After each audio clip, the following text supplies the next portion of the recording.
भूत प्रेत क्या है, भूतों का अस्तित्व क्या है और भूत कैसे अस्तित्व में आए, उनके अस्तित्व का आधार क्या है। प्रिय भाइयों, आज की इस कहानी में हम जानेंगे कि हमें जो दादा नानी के द्वारा कहानियाँ सुनाई जाती थी भूतों की, चुड़ैलों की, प्रेतों की, वो कहानियाँ काफ़ी हद तक सही साबित इस कहानी के माध्यम से होगी। बहुत सारी दुनिया की संस्कृति है, लोक कथाएं हैं जो भूत प्रेतों को एक हिस्सा मानती है। शायद ही दुनिया का कोई बच्चा भूत प्रेत की एक बड़ी खुराक लिए बिना बड़ा हुआ हो। बच्चों को प्रेतों के जीवन, उनके कृत्यों और उनकी खासियतों के बारे में काफ़ी कुछ हद तक हमेशा से सुनाया गया है।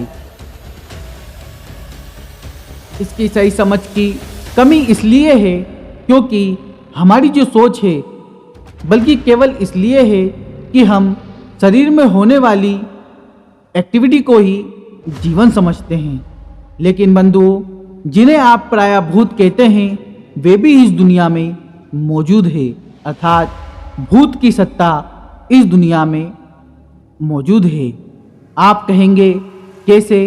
तो आइए मैं आपको जो आगे बताना जा रहा हूँ, यदि आप कमज़ोर दिल वाले हैं, यदि आपको डर लगता है, तो कृपया कर आपसे हाथ जोड़कर निवेदन है, इस कहानी को आगे तक ना सुने।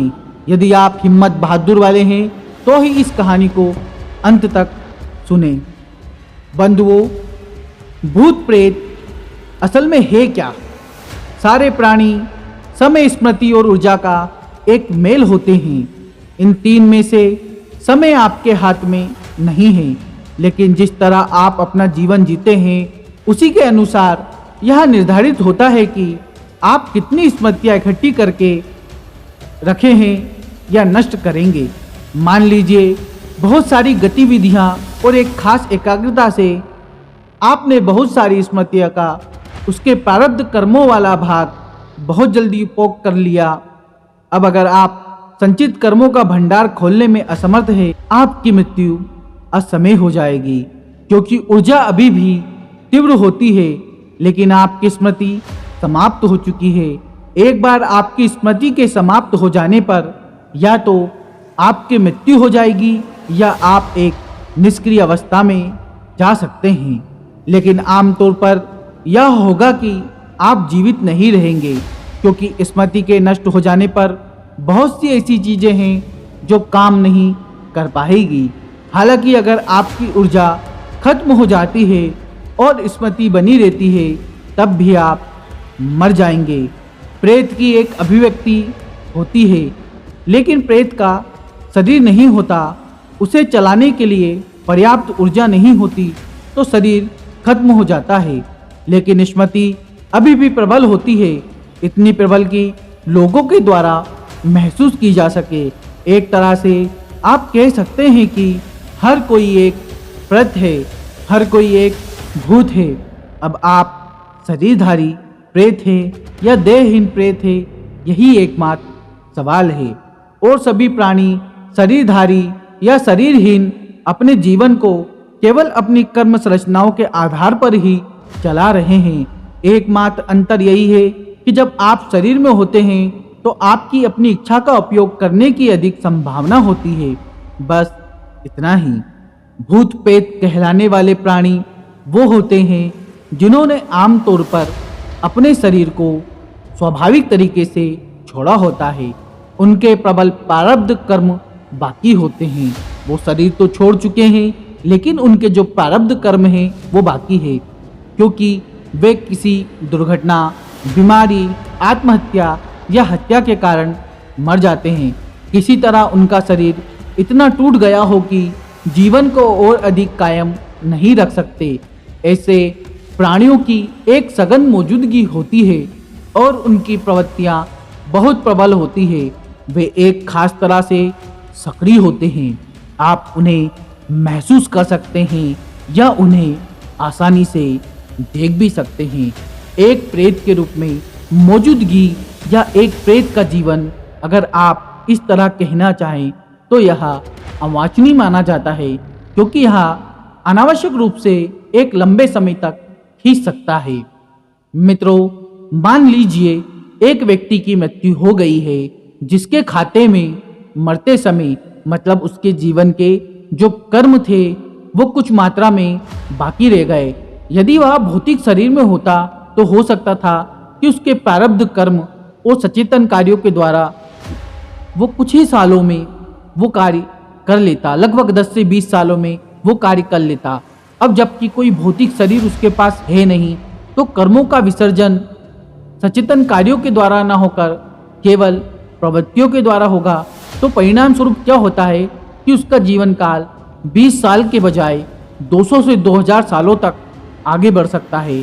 एक प्रेत का आमतौर पर कोई सचेतन उद्देश्य नहीं हो सकता, क्योंकि उसकी बुद्धि तो जा चुकी है, लेकिन वे प्रवृत्ति या रुझान से काम कर सकते हैं।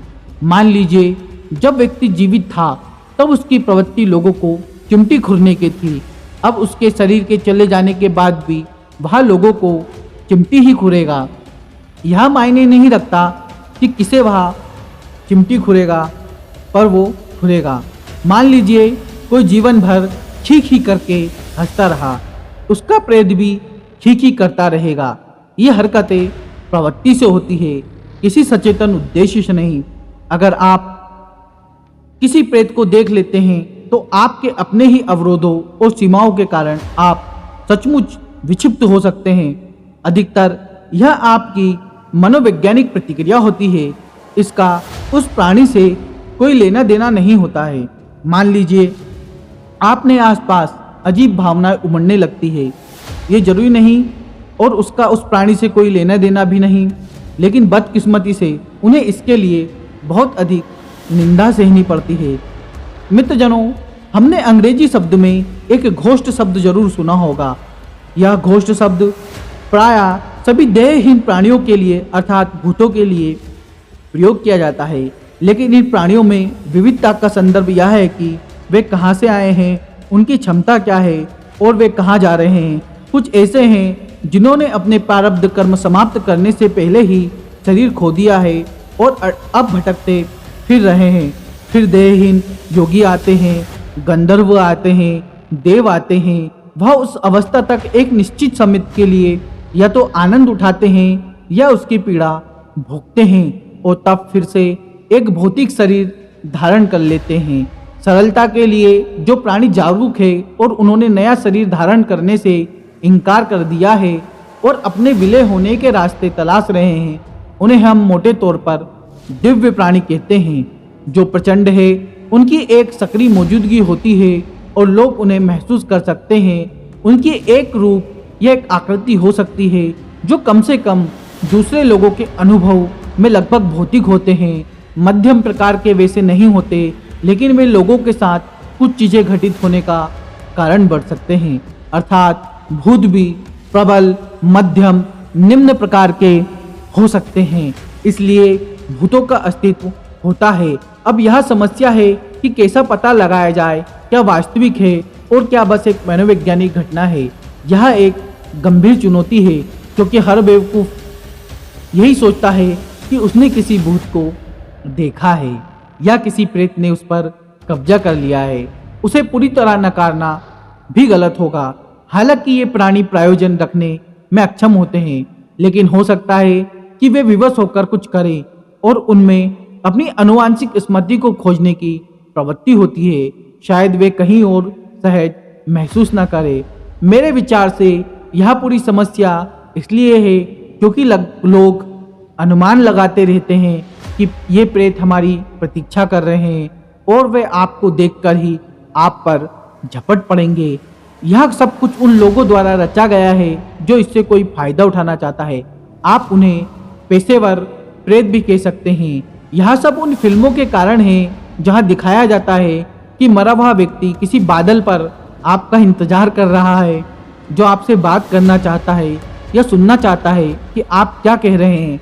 इन सारी बातों ने मानव मस्तिष्क को इतनी गहराई तक प्रभावित किया है कि वे वास्तविकता और उनके मन द्वारा रची गई बातों के बीच अंतर नहीं कर सकते। लोगों की मानववैज्ञानिक वास्तविकताएं उनके लिए इतनी असल है कि उन्हें लगता है कि यही सच्चाई है। इन चीज़ों ने आपके द्वारा सुनी गई भूत प्रेतों की कहानियों को काफ़ी लोकप्रियता प्रदान की है। लेकिन मित्रों, यह बात भी ध्यान देने योग्य है कि अमेरिका के मूल निवासी मृतकों को रखने की जगह के लिए सख्त नियम रखते हैं। अर्थात एक बार जब वे मृतकों के लिए कोई स्थान बना लेते हैं जहां वे पक्षियों के लिए छोड़ देते हैं या और कुछ, तो वहां कोई प्रवेश नहीं करता। इसका एक कारण उनकी अपनी सुरक्षा है, दूसरा कारण वे उनके लिए बाधा नहीं डालना चाहते। वे चाहते हैं कि आराम से अपना सपना पूरा करें। यही कारण है कि पारंपरिक रूप से शमशान भूमि और कब्रिस्तान मानव बस्तियों से बाहर होते हैं। मृतकों को थोड़ी जगह दी जानी चाहिए, यह बुद्धिमानी का काम है। अगले वीडियो में हम जानेंगे कि भूत प्रेत की समस्याएं क्या होती है।